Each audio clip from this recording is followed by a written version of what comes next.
Why do we assess learners? There are lots of reasons.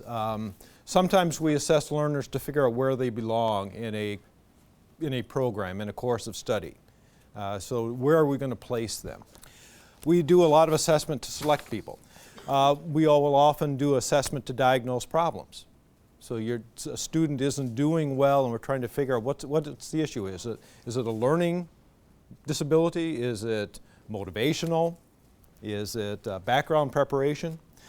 Again, from a medical school perspective, we do a lot of assessment for certification to validate to society that what we're doing in our educational process is successful, so that our graduates are certified, licensed to go out and practice, do their professional activity. We do a lot of assessment for advancement. When are people ready to go on to the next course, the next stage in their training? So we use assessment for a lot of things, but the key thing is that we're using it to make decisions.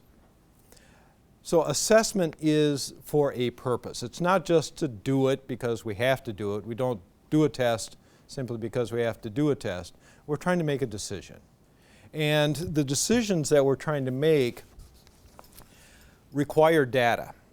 And that's what this is all about. How are we going to get the data for making decisions? All of these decisions that we've just talked about. The important thing to recognize as a theme throughout this is that the quality of the data is proportional to the importance of the decision. So that if you're making a high stakes decision, you really have to have very good data. Very solid, very reliable, very valid data. If you're making low stakes decisions, and as an advance, this is using assessment to promote learning, that is an application of assessment that doesn't require as much rigor. So you can do a lot of creative things, a lot of innovative assessments for lower stakes decisions to figure out, what am I saying that's confusing to the class? That's an assessment that can be used for a smaller decision about how I need to revise this session for next time.